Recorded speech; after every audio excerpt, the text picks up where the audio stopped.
probably never get a tattoo, but if I ever did, easy days easy, hard days hard. All right.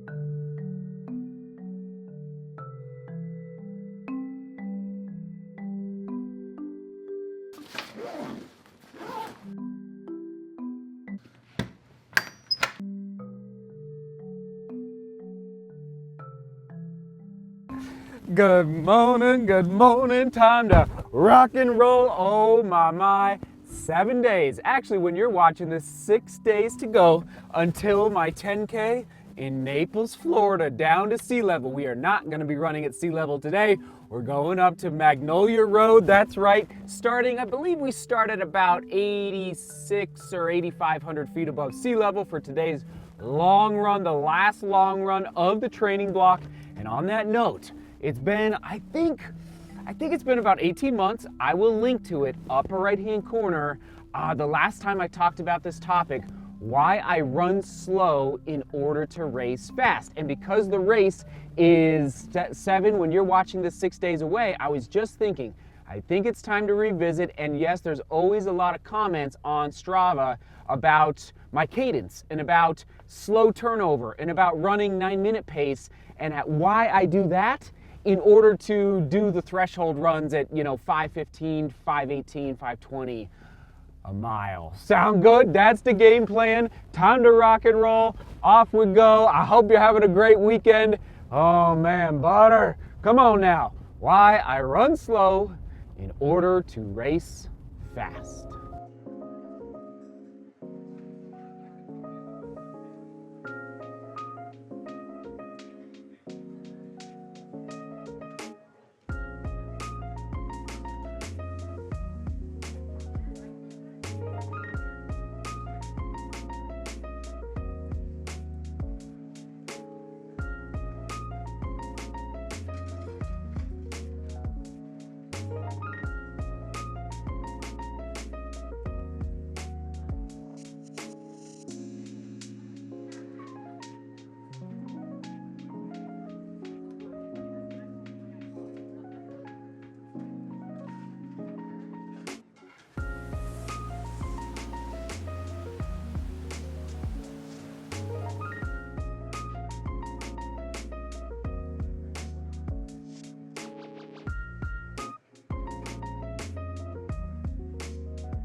Always a good day when you have the parking lot to yourself at Mags. Nobody's up here, and yes, not a breath of wind. I'm kind of amazed. So let's get all ready here. And speaking of cadence, just to give you an idea, so yesterday, nice and easy. I think it was just under 9-minute pace for recovery day.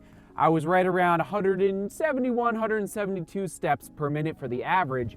Whereas 2 days ago on the threshold run, which is why I was tired yesterday, I was in the low 190s. I believe it was like 191, there it is on your screen, 192 for the average cadence. So I'll break it down in more detail back at the house as far as how I accomplish this and why I vary so much depending on the task at hand, depending on what type of run I'm doing on a given day.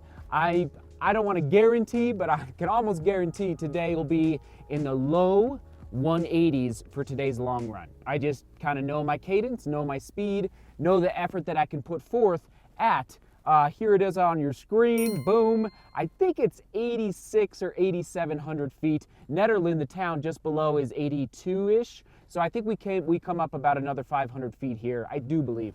And then this is exciting. No wind, it's gonna be beautiful. Oh, so good. And I bet some other runners do show up by the end of the run here. It's late though. It's like, come on, let's get the show on the road, everybody.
Oh, we're back, everybody. 23 miles in the books. Oh man, up at altitude. It got warm out there. Holy guacamole. Okay, a little tip of the day. I've made a vlog about how to find your niche within running. Lots of different types of running out there. Road, trail, ultra, middle distance, long distance. There's just so many options for us to explore. You know, running at low altitude, running at high altitude. The list is literally running through the Sahara Desert. That I don't see that being at the top of my list anytime soon, but who knows? Never say never. So it's sad right now. So as far as how to find your niche within running, I am sad that is my last long run, 23 miles. That's my long run for 5 to 6 weeks. So it's a little insight for you at the end of a training block when you start to wind down, when you're starting that taper, which workouts are you going to miss the most? Because that might be a clue as to which niche of running that you are most interested in. I love running long distances. I could go do marathons and ultra marathons all day, especially in the mountains. It's one of the reasons I chose to come up here. So anyway, all right, hitting the road, back to home. Let's talk about why I run easy in order to race fast. And we're back. All right, diving right in. A lot to talk about. Here we go. Glass City Half Marathon is my next peak race in about 3 weeks from now.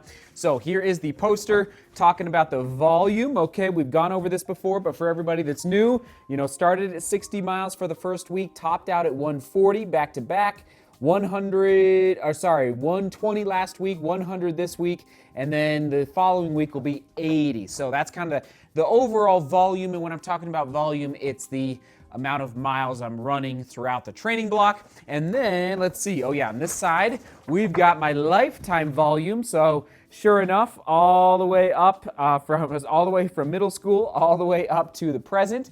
And there's a question mark at the very end because I don't know what's about to happen in Naples, Florida on Saturday or in Toledo in 3 weeks. I don't know what the 140 is going to do. I will say this much, I am tired. And that's not to be, no surprise there. I expected to be tired. How tired is the question for, yes, integrating. Okay, here's another little draw. This is not my best, but another little drawing that I did. So within the overall volume of training for a given training block, here's just a little representation of what I've been doing in this training block for Toledo. But I just want to point out that within every single week, there are micro roller coasters. So I often call this the big roller coaster, okay? Going up, all the way to the top, and then screaming for fun, hopefully, on the way down, okay? So all the way through the taper. And we could talk, I've talked about tapering. Tapering is critical for racing fast. If you're not too concerned about racing fast, I will say the taper might not be at the top of your priority list. If you just want to stay more on the consistent side, but I'm telling you, a taper is the way to go for racing fast. Okay, let me set that there. But within, especially during this time when I'm coming off of the peak volume, I'm also doing little roller coasters, meaning little ups and little downs, little ups and little downs. And they will vary in length as well as intensity, depending on how close I am to race day. Now, just to be a little more clear, I'll try and be concise here. To race fast, we have to train fast. To train fast, we have to run easy. If you arrive at your training days where you're supposed to go fast, thresholds, workouts on the track, and your legs are tired, that's a day lost. That's a day where your body cannot push, your legs cannot push. And to answer the questions that come up on Strava about my cadence, the reason I need and frankly have to go easy on those easy days is because my leg power, my leg push off is kind of shot. It's recovering. The muscle fibers in my legs are telling me, because I can listen, I can feel it, not through the watch, I can feel it in my legs and that's where the threshold day a couple days ago, I could feel it and I could tell, nope, I gotta back off a little bit so that I can pull off I'm very pleased with not only the 5:18 a mile for 8 miles, 2 days ago, I'm pleased with how it felt. It wasn't easy, but it was controlled. I'll just say it was controlled. And the reason it was controlled is because in this past week, I opted to go easier. I went down into the valley, okay, down into this valley a little deeper, and that's easy days. These little valleys here are easy days. And then the peaks are the hard days, okay? And then when I go a little harder, a little faster, my legs are able to clear out that lactic acid a little more efficiently.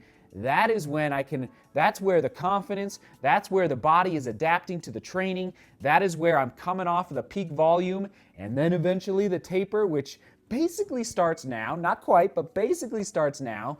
That's where you arrive at the starting line as fit as possible, as fresh as possible, and as healthy as possible. I feel like I could re-record that a million times. I don't know if I can be any more concise or clear with how I train and why I go easy, easy, easy. Did I talk about cadence? I think I did. The reason my cadence varies so much, part of the reason I can go fast is because I do the form drills, I do the plyometrics, I go to the gym, I do the quick feet. But on the easy days, it drops 20 steps a minute because I'm listening to the legs and I'm letting the legs dictate the pace. Not the breathing, not the heart rate, not the pace that I feel like is gonna be judged on Strava. That is, please, don't let Strava dictate your pace, no matter what. That is the antithesis of what Strava really should be, okay? Question of the day. What's your balancing act when it comes to easy days and hard days? How do you balance? Do you feel like you do a good job? Do you feel like you do a not so good job? Have you pushed too hard at times and end up injured? I know I have in the past. I haven't been injured in over a year. This is a good sign, considering that this is my peak volume of my entire life at the 140 mark. I'll just say one more point. You can only train faster if you are not recovered, if you are slightly recovered. And that's where the dips come in, okay? That's where the valley comes in. That's where the 8:30 a mile, 9 minutes a mile comes in for me. And the reason I run on easy days and not take the day off is because what happens is I warm up my legs, I come back to the house, I hop in the gym, and I foam roll, and I stretch. And I, just try to keep I find if I take days off too often and it's, take easy days, just, I will say, sometimes I do just go walk for like a couple miles. That's very rare. That's where I'm really walking the line. Right now, I'm not at that point. But then I think for me, my legs feel better the next day if I keep them moving just a little bit. Does that make sense? I love you all. Thanks for being here. Thanks for watching. That was a crazy vlog. I hope that made sense. Oh, sometimes I second guess myself, but easy days easy, hard days hard. I probably never get a tattoo, but if I ever did, easy days easy, hard days hard. All right, everybody, we will toss it to butter to the bread. We'll toss it to, I don't know. Something right here. You know what? The How to Run Faster playlist. How to Run Faster playlist. Right there. All right, everyone. Seek beauty. Work hard. And love each other. See you tomorrow.